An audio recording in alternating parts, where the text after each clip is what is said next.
Pre board assessment अप्रैल 2023 के अंतर्गत आज हम कक्षा 12 की राजनीतिक विज्ञान के पेपर को हल करेंगे। कुल 80 मार्क्स का ये पेपर था, 3 घंटे इसके लिए दिए गए थे। बड़ा ही आसान सा प्रश्न पत्र था। तो इस प्रश्न पत्र को करने के बाद 12वीं कक्षा के विद्यार्थियों को यह पता चल जाएगा कि प्रश्न पत्र का जो पैटर्न है वो कैसा रहेगा, कितने अंक के कौन कौन से प्रश्न आएंगे। कुल इसमें 21 प्रश्न आए हैं जो ए, ब, स और द भागों में 1, 2, 3 और 4 भागों में बांटे हुए हैं। दीर्घकालीन भी हैं और 20 से जो 21 प्रश्न है वो दीर्घ उत्तरात्मक प्रश्न है। 6 अंक का प्रश्न है, ये 2 प्रश्न है और 12 से लेकर 19 तक लघु उत्तरात्मक प्रश्न है, 4 अंक के प्रश्न है। तो चलिए प्रश्न पत्र को हल करते हैं।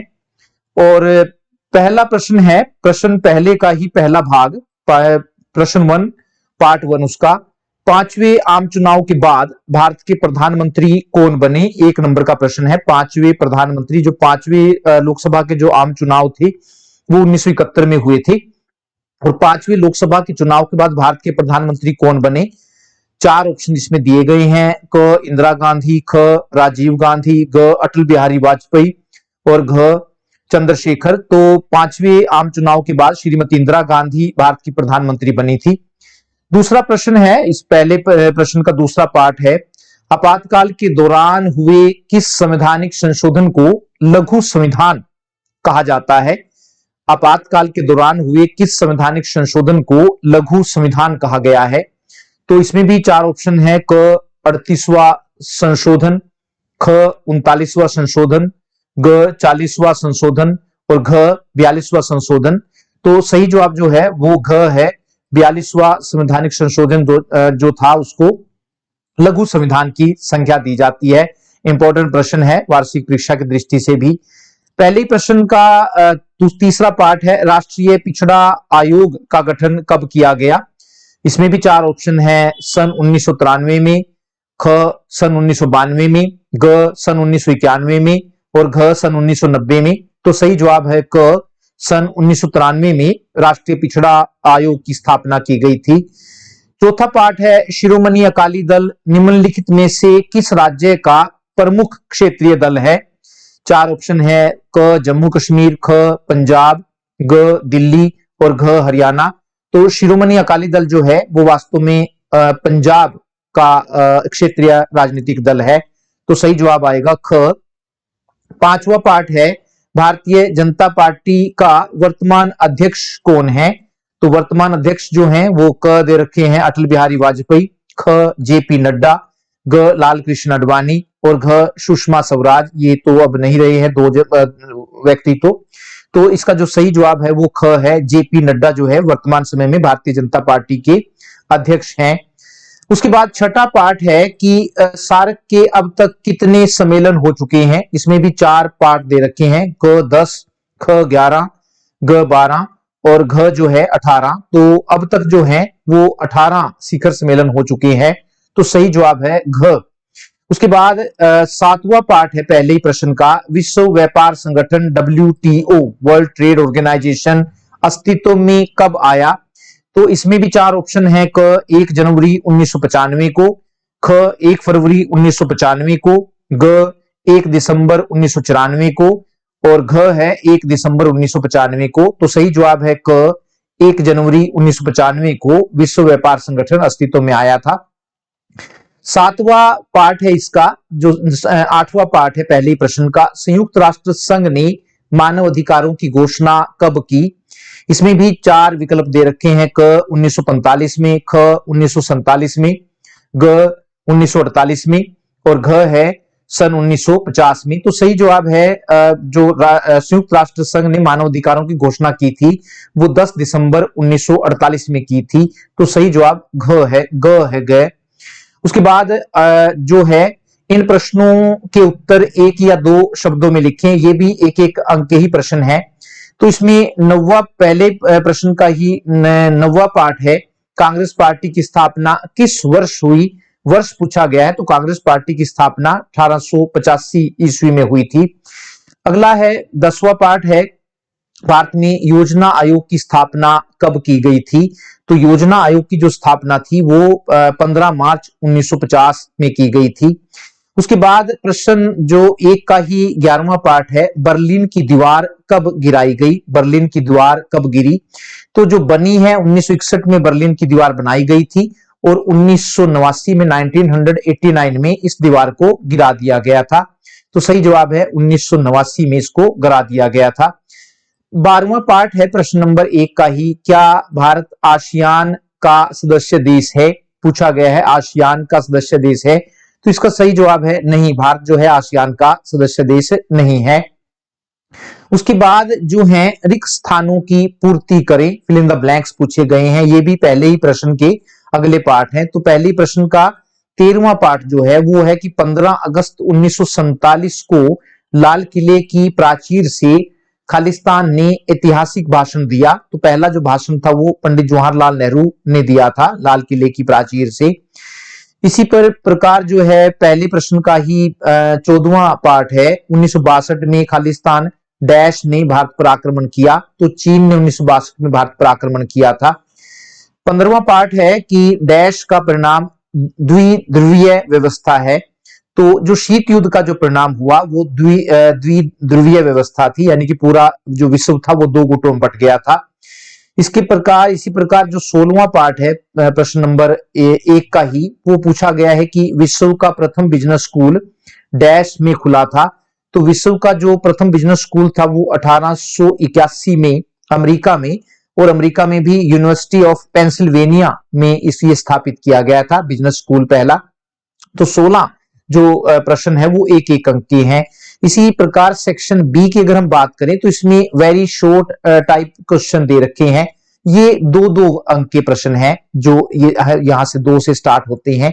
और दूसरे नंबर प्रश्न पूछा गया है कि भारत की दलीय व्यवस्था की कोई 2 विशेषताएं बताइए। भारत की दलीय व्यवस्था की कोई 2 विशेषताएं बताइए। तो पहली विशेषता हम बता सकते हैं कि भारत में बहुदलीय प्रणाली है, अनेक प्रकार के दल यहां पर पाए जाते हैं। और दूसरी विशेषता हम बता सकते हैं कि दल बदल करना भारत की दलीय प्रणाली में आम बात है, लोग अपनी मर्जी से या अपने लालच में आकर दल बदल कर लेते हैं। प्रश्न नंबर 3 है कि लाल बहादुर शास्त्री जी ने पाकिस्तान के साथ कब और कौन सा समझौता किया था? तो लाल बहादुर शास्त्री जी ने 1966 में ताशकंद समझौता पाकिस्तान के साथ किया था।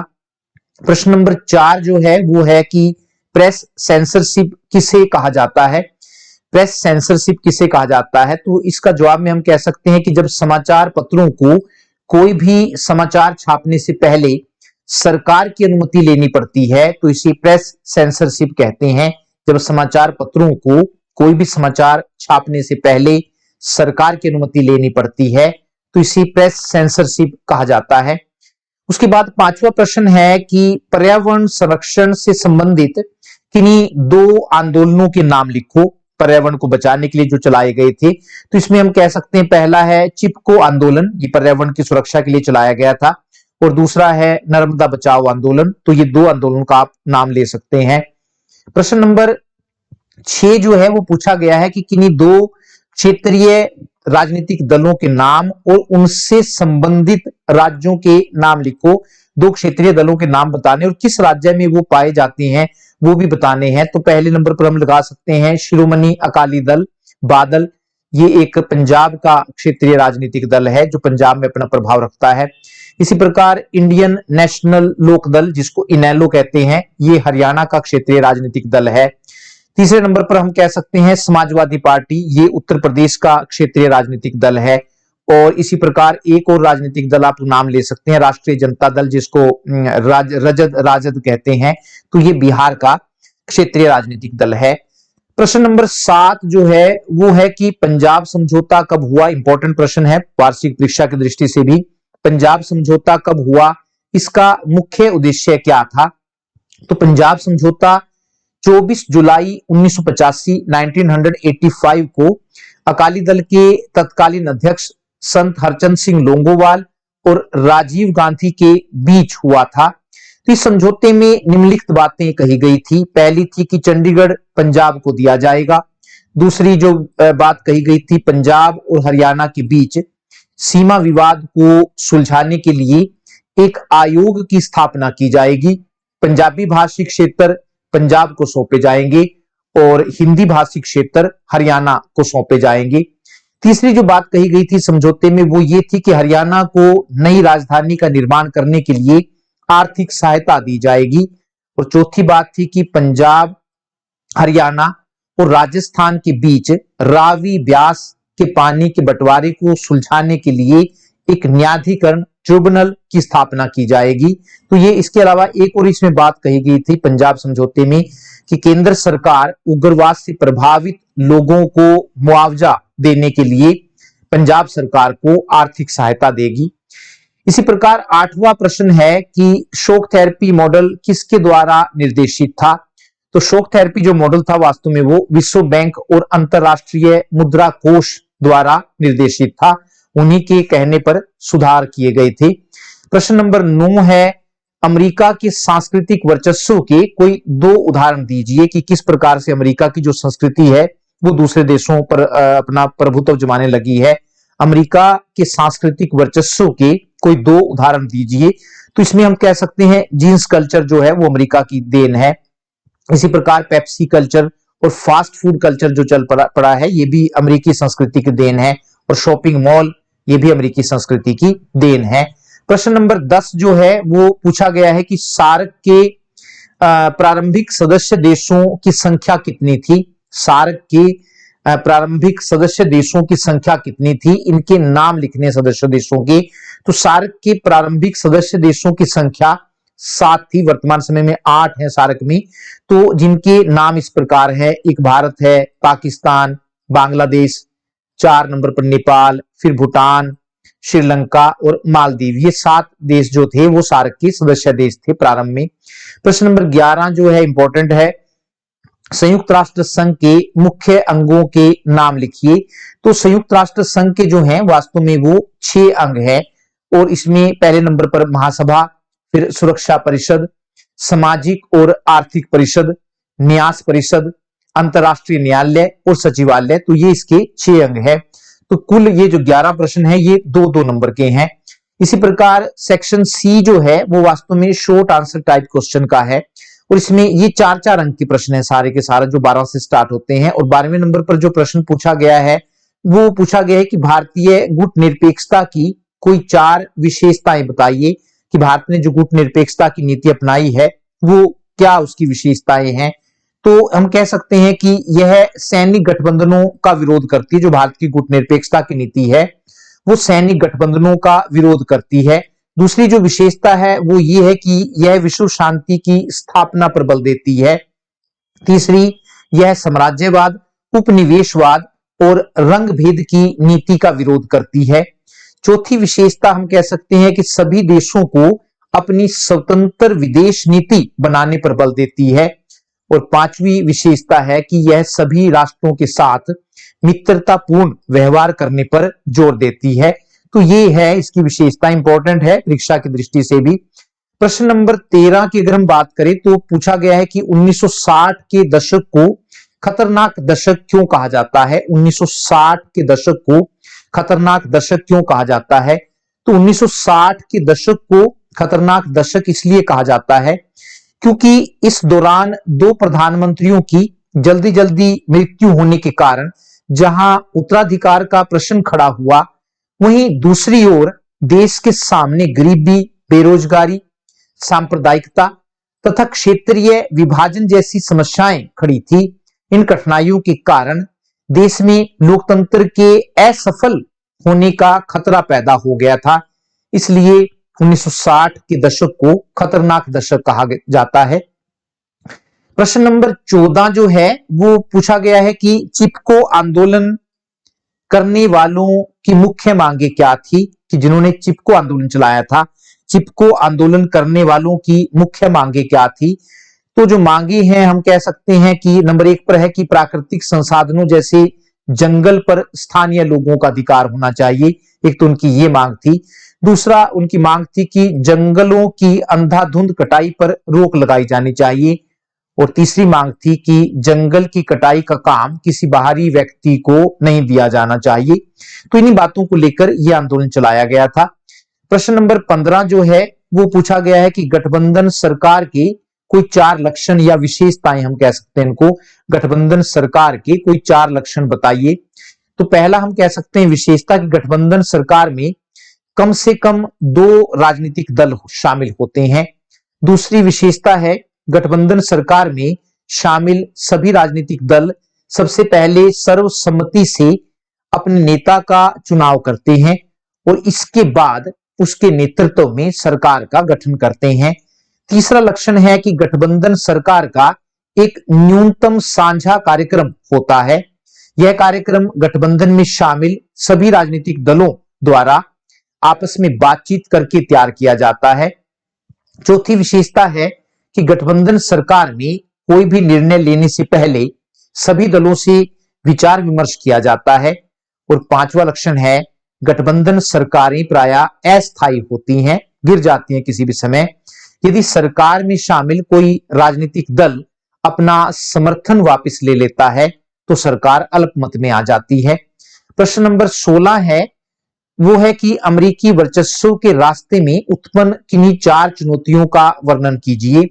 अमेरिकी वर्चस्व के रास्ते में उत्पन्न किन्हीं 4 चुनौतियों का वर्णन कीजिए जो अमेरिकी वर्चस्व के लिए खतरा बनी हुई है। तो उसमें पहला है अमेरिका की संस्थागत बनावट। अमेरिकी वर्चस्व के मार्ग में सबसे पहली बाधा अमेरिका की संस्थागत बनावट है।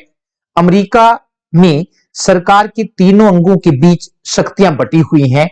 9/11 की घटना के बाद अमेरिकी कांग्रेस, जो उसको संसद को अमेरिका में कांग्रेस कहते हैं, तो 9/11 की घटना के बाद अमेरिकी कांग्रेस ने राष्ट्रपति को आतंकवाद से लड़ने के लिए सभी प्रकार के कदम उठाने की शक्ति दे दी थी। लेकिन अब कांग्रेस राष्ट्रपति की शक्तियों को कम करना चाहती है। अतः अमेरिका की शासन व्यवस्था स्वयं राष्ट्रपति के कामों में रुकावट पैदा कर रही है और यह बात अमेरिकी वर्चस्व के लिए चुनौती है। दूसरी जो बाधा है वो है अमेरिकी जनमत। अमेरिकी वर्चस्व के मार्ग में दूसरी बड़ी बाधा अमेरिका की जनता का जागरूक होना है। अमेरिका में जनमत और संचार के साधनों जैसे रेडियो, टेलीविजन और समाचार पत्रों पर सरकार का नियंत्रण नहीं है, इसलिए वहां लोग सरकार को गलत काम करने से रोकने में महत्वपूर्ण भूमिका निभाते हैं और यह बात भी अमेरिकी वर्चस्व के लिए चुनौती है। तीसरी जो रुकावट है अमेरिकी वर्चस्व में वो है नाटो। नाटो यानी उत्तर अटलांटिक संधि संगठन की स्थापना अमेरिका द्वारा शीत युद्ध के दौरान की गई थी। अपने वर्चस्व को बनाए रखने के लिए अमेरिका द्वारा इस संगठन को बनाए रखना जरूरी है, लेकिन यदि इस संगठन के सदस्य देश संगठन की सदस्यता छोड़ देते हैं तो यह संगठन विघटित हो जाएगा। अतः नाटो भी, और यदि नाटो नहीं रहा तो अमेरिकी वर्चस्व भी खत्म हो जाएगा। तो अतः नाटो भी अमेरिकी वर्चस्व के लिए चुनौती बना हुआ है। और चौथा जो रुकावट है वो है अंतरराष्ट्रीय आतंकवाद। आतंकवाद के सामने आज अमेरिका भी अपने आप को असुरक्षित महसूस करता है। 2001 में घटित 9/11 की घटना ने अमेरिका को हिलाकर रख दिया। अतः यह प्रश्न पैदा हुआ है कि जब विश्व का सबसे शक्तिशाली देश अपनी सुरक्षा नहीं कर सकता है तो वह अन्य देशों की सुरक्षा कैसे कर पाएगा। प्रश्न नंबर 17 की अगर हम बात करें तो प्रश्न नंबर 17 जो है वो पूछा गया है कि भारत और पाकिस्तान के बीच तनाव के कोई 4 कारण बताइए। इंपॉर्टेंट है परीक्षा की दृष्टि से, भारत और पाकिस्तान के बीच तनाव के कोई 4 कारण बताइए। तो दोनों देशों में कई बातों को लेकर तनाव है। उसमें पहला है कि दोनों देशों के बीच तनाव का सबसे बड़ा कारण कश्मीर है। पाकिस्तान कश्मीर के भारत में विलय को स्वीकार नहीं करता है। दूसरा, पाकिस्तान बांग्लादेश की स्थापना के लिए भारत को जिम्मेदार मानता है। और तीसरा कारण है कि पाकिस्तान का जम्मू कश्मीर में आतंकवादी गतिविधियों को बढ़ावा देना भी दोनों देशों के बीच तनाव का एक कारण है। और चौथा कारण है कि अमेरिका द्वारा पाकिस्तान को जो सैनिक हथियार दिए गए हैं उनका प्रयोग वह मतलब पाकिस्तान भारत के विरुद्ध करता है। यह बात भी दोनों देशों के बीच तनाव का एक कारण है। प्रश्न नंबर 18 जो है वो है कि मानव सुरक्षा से संबंधित किन्हीं 4 खतरों पर प्रकाश डालिए। 4 नंबर में प्रश्न है ये, मानव सुरक्षा से संबंधित किन्हीं 4 खतरों पर प्रकाश डालिए जो मानव सुरक्षा के लिए आज खतरा बने हुए हैं। उसमें पहला आता है आतंकवाद। वर्तमान समय में मानव को सबसे ज्यादा खतरा आतंकवाद से है, क्योंकि आज आतंकवाद एक विश्वव्यापी समस्या बन गया है। विश्व के सभी देश इससे पीड़ित हैं। आतंकवाद का अर्थ अपने राजनीतिक उद्देश्यों को प्राप्त करने के लिए हिंसा, मारकाट और बम विस्फोट का सहारा लेना है। आतंकवाद के कारण आज विश्व के सभी देशों के नागरिक भय और असुरक्षा से ग्रस्त हैं। रेल यात्रा, हवाई जहाज यात्रा, यहां तक कि बस यात्रा भी सुरक्षित नहीं है। तो पहला जो खतरा है मानव सुरक्षा के लिए वो आतंकवाद है। दूसरे सुरक्षा के खतरे की अगर हम बात करें, सुरक्षा के लिए जो खतरा है मानव की, वो है वैश्विक गरीबी, ग्लोबल पॉवर्टी। मानव सुरक्षा के लिए एक बड़ा खतरा वैश्विक गरीबी भी है। वर्तमान समय में विश्व की कुल जनसंख्या लगभग 7 अरब है। इस कुल जनसंख्या का एक बड़ा भाग एशिया और अफ्रीका महाद्वीप में रहता है और इन महाद्वीपों में रहने वाली ज्यादातर जनसंख्या गरीब है। गरीबी के कारण इन देशों के लोग कुपोषण, बीमारी, निम्न जीवन स्तर का शिकार हैं। इसके अलावा गरीबी के कारण इन देशों के लोग शिक्षा और स्वास्थ्य सेवाओं से भी दूर हैं। तीसरा खतरा है स्वास्थ्य संबंधी खतरे, हेल्थ रिलेटेड डेंजर्स। मानव सुरक्षा के लिए स्वास्थ्य संबंधी खतरे भी पैदा हुए हैं। Ebola virus, hanta virus, hepatitis C जैसी कुछ नई बीमारियां पैदा हुई हैं जिनके बारे में कोई जानकारी नहीं है। इसके अलावा टीबी, मलेरिया, डेंगू बुखार, हैजा जैसी पुरानी महामारियों ने औषधि प्रतिरोधक क्षमता धारण कर ली है, जिसके कारण इनका इलाज करना कठिन हो गया है। HIV एड्स का इलाज आज तक नहीं खोजा जा सका है, जिसके कारण ज्यादा से ज्यादा लोग इससे संक्रमित होते जा रहे हैं। इसके अलावा जानवरों की बीमारियां मनुष्यों में फैलने लगी हैं, जैसे mad cow, bird flu, swine flu आदि। चौथा जो खतरा है वो है पर्यावरण प्रदूषण, एनवायरमेंट पॉल्यूशन। बढ़ता हुआ पर्यावरण प्रदूषण भी मानव सुरक्षा के लिए खतरा है। आज विकास के नाम पर प्राकृतिक संसाधनों का जरूरत से ज्यादा प्रयोग किया जा रहा है। इसका परिणाम यह हुआ है कि आज ना तो पीने के लिए साफ पानी बचा है और ना ही सांस लेने के लिए शुद्ध वायु। यदि इसी तरह प्रदूषण बढ़ता गया तो एक दिन यह प्रदूषण व्यक्ति की जान ले लेगा। प्रश्न 19 जो है वो पूछा गया है कि पर्यावरण प्रदूषण के कोई 4 कारण लिखिए, किन का बातों से पर्यावरण प्रदूषण हो रहा है। तो उसमें पहला हम कारण दे सकते हैं निरंतर बढ़ती जनसंख्या। वर्तमान समय में विश्व की जनसंख्या तेजी से बढ़ती जा रही है। बढ़ती जनसंख्या प्रकृति पर बोझ होती है और पर्यावरण को प्रदूषित करती है। दूसरा जो कारण है पर्यावरण प्रदूषण का वो है वनों की कटाई। वन पर्यावरण को साफ सुथरा रखने में महत्वपूर्ण भूमिका निभाते हैं, क्योंकि पेड़ पौधे वायुमंडल से कार्बन डाइऑक्साइड लेकर ऑक्सीजन छोड़ते हैं। लेकिन आज मनुष्य की आवश्यकताओं को पूरा करने के लिए वनों को काटा जा रहा है। इससे भी पर्यावरण प्रदूषित होता जा रहा है। और तीसरा जो कारण है वो है अत्यधिक ऊर्जा का प्रयोग। आज कोयला, पेट्रोलियम का बहुत ज्यादा प्रयोग किया जा रहा है। इनके प्रयोग से अनेक विषैली गैसें निकलकर पर्यावरण में मिलकर पर्यावरण को प्रदूषित करती है। तो ये कुछ कारण है पर्यावरण प्रदूषण के। उसके बाद प्रश्न नंबर 20 जो है वो बड़ा प्रश्न है और 6 नंबर का ये प्रश्न पूछा गया है।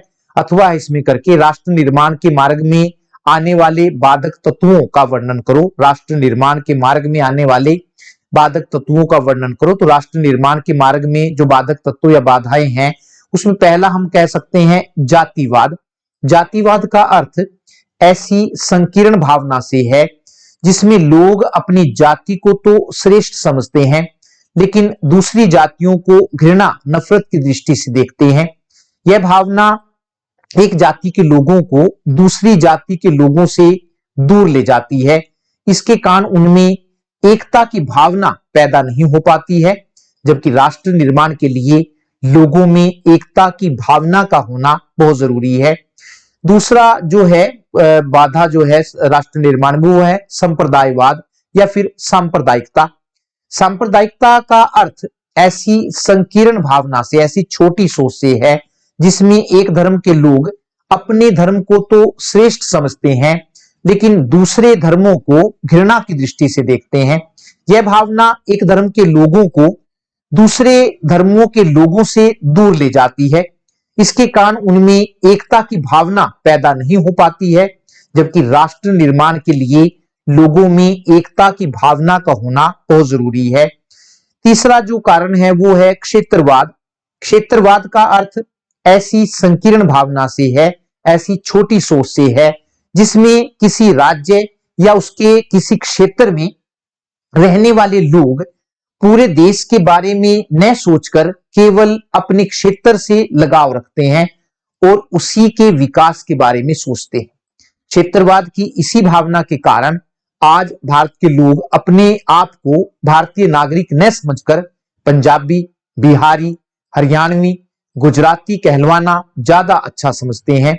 क्षेत्रवाद की भावना के कारण भी लोगों में एकता की भावना पैदा नहीं हो पाती है, जबकि राष्ट्र निर्माण के लिए लोगों में एकता की भावना का होना बहुत जरूरी है। चौथा है जो कारक है वो है भाषावाद।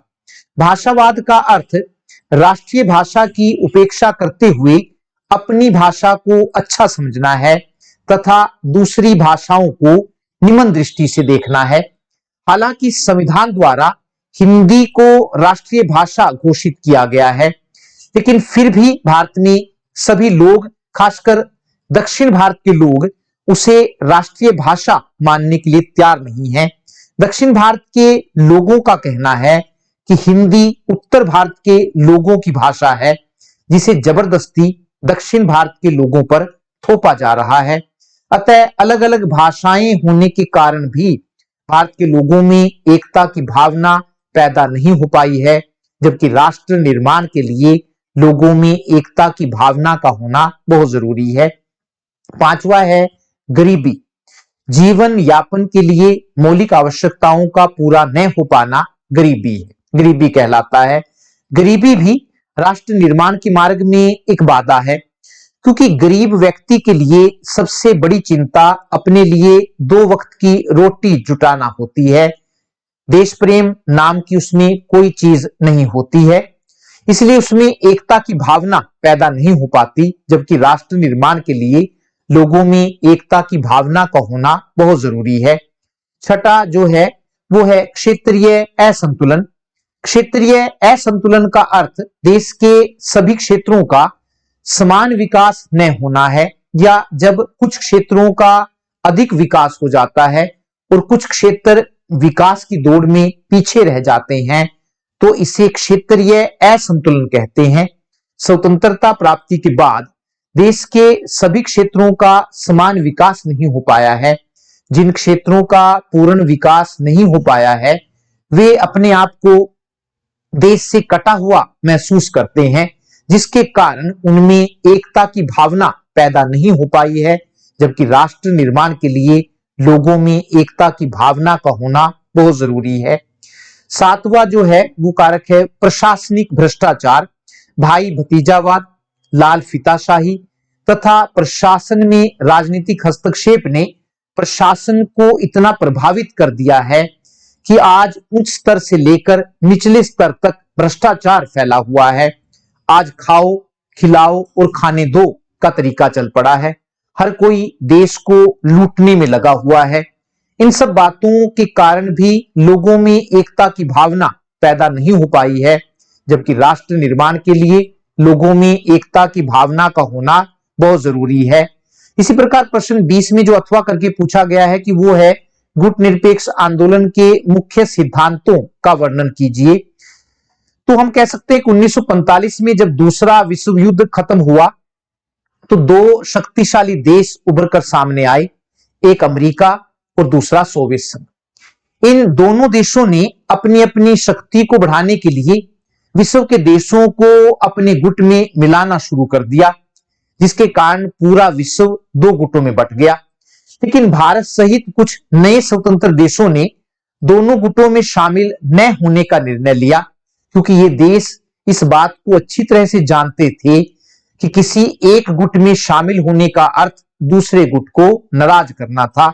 इसलिए इन देशों ने गुट निरपेक्षता की नीति अपनाई। गुट निरपेक्षता का अर्थ में हम कह सकते हैं कि गुट निरपेक्षता का अर्थ शक्ति गुटों से अलग रहते हुए अंतरराष्ट्रीय प्रश्नों पर अपनी स्वतंत्र राय देना है। इंपॉर्टेंट अर्थ है, गुट निरपेक्षता का अर्थ शक्ति गुटों से अलग रहते हुए अंतरराष्ट्रीय प्रश्नों पर अपनी स्वतंत्र राय देना है। गुट निरपेक्ष आंदोलन के उद्देश्य या सिद्धांत पूछे गए हैं, तो उसमें पहला है कि गुट निरपेक्ष देशों की एकता, अखंडता और प्रभुसत्ता की रक्षा करना। दूसरा है साम्राज्यवाद, उपनिवेशवाद, विस्तारवाद और रंगभेद की नीति को समाप्त करना। तीसरे नंबर पर है स्वाधीनता के लिए संघर्ष कर रहे राष्ट्रीय आंदोलनों को समर्थन देना। चौथा है संयुक्त राष्ट्र संघ को मजबूत बनाना। पांचवा है विकसित और विकासशील देशों के बीच पाई जाने वाली असमानता को खत्म करने के लिए नई अंतरराष्ट्रीय आर्थिक व्यवस्था की स्थापना करना। विकसित और विकासशील देशों के बीच पाई जाने वाली असमानता को खत्म करने के लिए नई अंतरराष्ट्रीय आर्थिक व्यवस्था की स्थापना करना। छठा है गुट निरपेक्ष देशों के बीच आर्थिक सहयोग को बढ़ावा देना। और सातवां है महाशक्तियों के सैनिक गठबंधनों से दूर रहना। प्रश्न नंबर 21 भी है, बड़ा प्रश्न है ये भी, और प्रश्न पूछा गया है कि एक ध्रुवीय व्यवस्था के लाभ लिखिए, क्या क्या लाभ है। एक ध्रुवीय विश्व व्यवस्था से अभिप्राय ऐसी व्यवस्था से है, एक ध्रुवीय विश्व व्यवस्था से अभिप्राय ऐसी व्यवस्था से है जिसमें विश्व राजनीति में केवल एक ही देश शक्तिशाली होता है। इंपॉर्टेंट लाइनें हैं, एक ध्रुवीय विश्व व्यवस्था से अभिप्राय ऐसी व्यवस्था से है जिसमें विश्व राजनीति में केवल एक ही देश शक्तिशाली होता है। एक ध्रुवीय विश्व व्यवस्था के लाभों की अगर हम बात करें तो उसमें पहला है एक ध्रुवीय विश्व व्यवस्था में विज्ञान और तकनीक के विकास को बढ़ावा मिला है। दूसरा जो लाभ है कि एक ध्रुवीय विश्व व्यवस्था में यूरोप में शांति स्थापित हुई है, क्योंकि शीत युद्ध के दौरान यूरोप दोनों महाशक्तियों के बीच युद्ध का अखाड़ा बना हुआ था।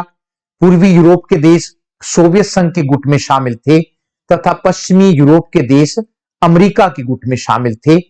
तीसरा जो लाभ हुआ है एक ध्रुवीय विश्व व्यवस्था के कि एक ध्रुवीय विश्व व्यवस्था में साम्यवादी विचारधारा की लोकप्रियता कम हुई है। चौथा है लाभ एक ध्रुवीय विश्व व्यवस्था में वैश्विक स्तर पर आर्थिक सुधार लागू होने से आर्थिक विकास को बढ़ावा मिला है। और पांचवा है एक ध्रुवीय विश्व व्यवस्था में उदारीकरण, निजीकरण और वैश्वीकरण को अपनाने के कारण लोगों को अधिक से अधिक रोजगार के अवसर प्राप्त हुए हैं, जिसके कारण लोगों के जीवन स्तर में सुधार हुआ है। इसी प्रकार 21 का अथवा करके दूसरा जो प्रश्न है वो है कि वैश्वीकरण क्या है, इसकी मुख्य विशेषताओं का उल्लेख कीजिए। वैश्वीकरण का अर्थ पहले पूछा गया है कि वैश्वीकरण क्या है, तो अर्थ में हम कह सकते हैं, साधारण शब्दों में हम कह सकते हैं कि वैश्वीकरण का अर्थ विश्व को एक करने के विचार से है, या दूसरे शब्दों में हम कह सकते हैं कि वैश्वीकरण का अर्थ एक देश की अर्थव्यवस्था को विश्व की अन्य देशों की अर्थव्यवस्थाओं के साथ जोड़ना है। एक देश की अर्थव्यवस्था को विश्व की अन्य देशों की अर्थव्यवस्थाओं के साथ जोड़ना है, ताकि पूरा विश्व एक ही अर्थव्यवस्था और एक ही बाजार के रूप में काम कर सके। या एक और अर्थ हम बता सकते हैं कि अन्य शब्दों में हम कह सकते हैं कि वैश्वीकरण एक ऐसी प्रक्रिया है जिसमें एक देश दूसरे देशों के साथ वस्तुओं, सेवाओं, पूंजी और बौद्धिक संपदाओं का बिना किसी बाधा के आदान प्रदान करता है। उसके बाद है वैश्वीकरण की विशेषताएं। वैश्वीकरण की विशेषताओं में हम पहली विशेषता बता सकते हैं कि वैश्वीकरण ने लोगों में एकता की भावना पैदा की है। यातायात और संचार के साधनों के विकास के कारण दुनिया बहुत छोटी हो गई है, इसलिए दुनिया के लोग अपने आप को एक ही परिवार का सदस्य समझने लगे हैं। दूसरी बात अगर हम कहें तो वैश्वीकरण ने ग्लोबल संस्कृति को जन्म दिया है। इसका अर्थ यह है कि विभिन्न देशों के लोग एक दूसरे देश की संस्कृति को अपनाने लगे हैं। जैसे भारत के लोग अमेरिकन जीवन शैली को अपना रहे हैं, जीन्स टी शर्ट पहनना, पिज्जा बर्गर खाना, हॉलीवुड की फिल्में देखना आम बात हो गई है। तीसरी विशेषता अगर हम बताएं वैश्वीकरण की, तो वैश्वीकरण के कारण शिक्षा का भी वैश्वीकरण हुआ है, अर्थात एक देश के लोग दूसरे देशों में शिक्षा प्राप्त करने के लिए जाने लगे हैं। चौथी विशेषता है कि वैश्वीकरण ने दुनिया के देशों के बीच की दूरियों को कम कर दिया है। दूरियों को कम करने में सूचना तकनीक ने महत्वपूर्ण भूमिका निभाई है। पांचवी विशेषता है कि वैश्वीकरण के कारण विभिन्न देशों के बीच वस्तुओं, सेवाओं और पूंजी का स्वतंत्र प्रवाह होने लगा है। छठी विशेषता है कि वैश्वीकरण के कारण अंतरराष्ट्रीय व्यापार पर लगे प्रतिबंधों को हटाया गया है, जिसके कारण अंतरराष्ट्रीय व्यापार में वृद्धि हुई है। सातवीं विशेषता की बात हम करें तो वैश्वीकरण के कारण यह दृष्टिकोण उभर कर सामने आया है कि सभी देशों की समस्याएं एक जैसी हैं, अर्थात सभी देश गरीबी, बेरोजगारी, पर्यावरण प्रदूषण, कुपोषण जैसी समस्याओं से पीड़ित है। अतः इन समस्याओं के समाधान के लिए सभी देशों को मिलकर सहयोग करना होगा। और अंतिम विशेषता है वैश्वीकरण की कि वैश्वीकरण की प्रक्रिया व्यक्ति को एक विश्व नागरिक के रूप में देखती है, ना कि किसी एक देश के नागरिक के रूप में। तो ये टोटल 21 प्रश्न थे। धन्यवाद, नमस्कार।